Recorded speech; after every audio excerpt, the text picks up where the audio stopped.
Nakikiramay po kami. Salamat. May gusto lang mo sana kami malaman tungkol sa asawa ninyo. May alam ba kayo sa mga aktibidades niya? Tungkol ho dun sa mga business ninyo. Eh, yung mga secret bank accounts niya.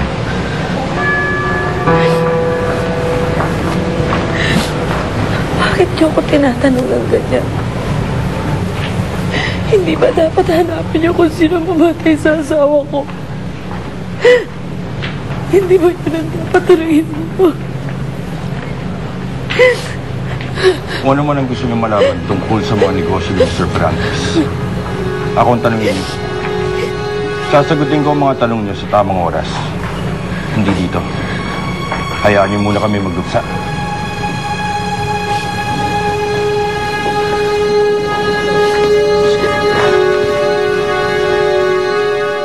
Sa'yo na ang mga dating teritoryo nila. Solo mo ng buong operasyon. Chief. Sino papalit sa kanya? Sino si Django? Walang tiwala yung ba mga tao nila sa kanya. Sa pagkawala ni Emilio Perantes, guguho na ang buong operasyon nila. Para akong nabunutan ng napakalaking tinig, Chief. Sabi ko sa iyo, ako ang bahalang dumispatcha sa kanya.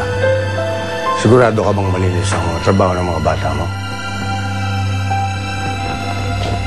Ipapahama ko ba naman ang posisyon ko? Ang siguraduhin mo, ang porsyento ko. Chief, sumusunod ako sa kasunungan.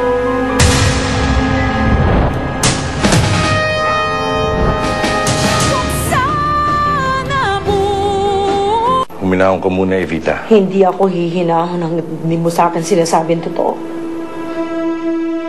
Bakit frozen lahat ng accounts ni Emilio? Bakit merong interrogation ng NBI tungkol sa kanya? Bakit siya pinatay? Ano ba talaga ang totoong gawain ng asawa ko? Sabihin mo sa akin. Ano bang alam mo? 1 taon pa lang kaming kasal. Sa pagkakaalam ko, involved siya sa real estate development. Meron siyang pag-aaring isang mall. He's involved with the chain of nightclubs and restaurants. May kulang pa ba? Meron pa ba akong hindi nabanggit, Django? Handa ka na bang malaman yung totoo? Just tell me the truth! Damn it! Ulo ng sindikato si Emilio at ako ang kanyang kanang kamay. Involve ang pamilya niyo sa pinakamalaking operasyon ng wedding at iba pang illegal na sugal sa buong Luzon. Gangster na pangasawa mo, Evita.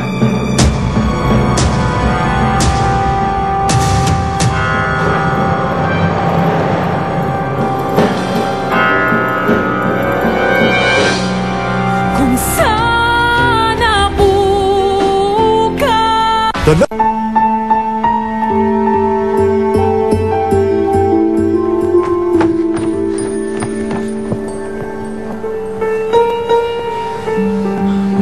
Alam na nagpunta ka rito? Wala. Siniguro kung walang nakasunod sa akin nung pumunta ako dito. Doon tayo.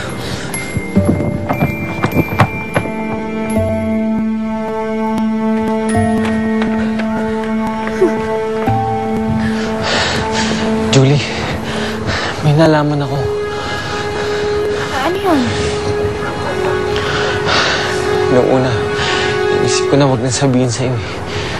Dahil hindi ko alam kung paano mo matatanggap. Pero naisip ko rin na baka mas mapanganib kung di mo malalaman at mapahama ka pa sa bandang huli. Roman, ano ba yan? Sabihin mo na, pinapakaba mo naman ako eh. Nag-utos sa pagpatay sa asawa ng ate Evita mo. Sino? Sino papatay kay Kuya Emilio? Kuya Roberto. Narinig ko silang nag-uusap ni Chief Pisicho. Kailan nagawa yun? Hindi ko alam eh. Marami pa tayong hindi nalalaman, Julie. Anong gagawin natin? Dapat ba sabihin natin to kay ate? Siguro Siguradong tatanungin ko niya kung kanino mo nalaman. Baka pati ikaw mapahamak.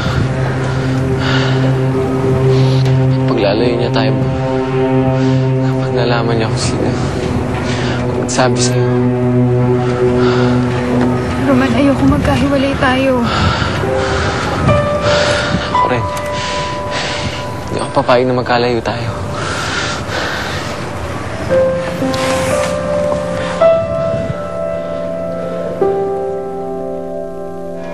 Premature ang bata kaya kailangan ma-incubator.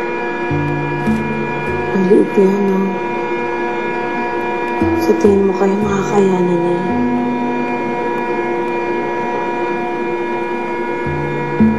Ako hindi ko alam kung makakayanan ko pang lahat. Para akong sanggol na matagal nang walang muwang.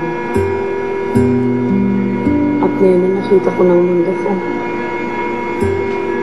Parang ayaw ko nang pumikit at mamulat pumuli. May hinala ako kung sino nagpapatay sa asawa mo. May nakapagsabi sa aking informant. Naghihinala sila na may kinalaman ka sa pagkamatay ni Emilio. Hayaan mo silang manghinala. Hindi naman nilang papatunayan eh. Sina Roberto Di Meta. At kasabwat nila si Chief Isicho. Ibigay mo lang ang object. At tudurugin natin sila. Paano kung balikan ka nila at ang pamilya mo? Unahin natin sila. Hindi siya. Hindi ko tatanggapin ang mundong iniwan sa akin ng asawa ko. At lalong hindi ako papayag na ito ang mundong kagisa ng anak ko. Nakahanda lang ang mga bata ko. Sino ang una mong gusto kong ligpit? Si Evita. Siya ang unahin niyong patayin. Julie, punta mo na kaya si Django. Baka kailangan niya ng tulong sa pag-settle ng bill. Sige po.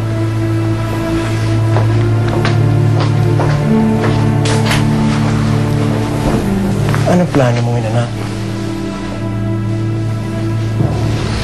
Hindi ko pa ho alam tayo. Gulong-gulo pa po ang isip ko. Anak, bakit hindi na lang kasi sumama ka sa amin pabalik sa Cebu? Napakalaki ng bahay doon para sa amin ng papa mo. At doon mo na rin palakayin si Emma. Iwan mo na dito ang lahat na masamang nangyayari sa'yo, anak. Magsimula ka ng bagong buhay. Tahimik.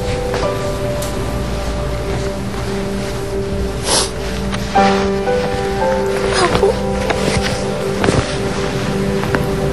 Tama po kayo. Sasama na po ako sa inyo.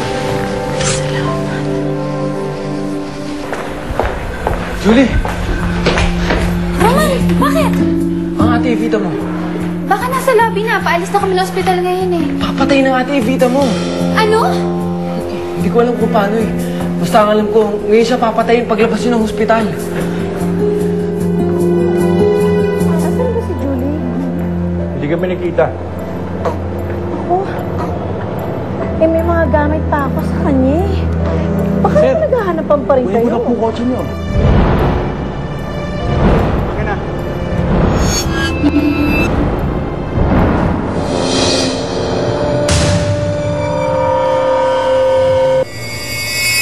Anak, hintayin mo kami dito. Kukunin ko lang yung kotse. Opo. Saan balikan mo naman kaya si Julie? Kasama na ako kina mama at papa.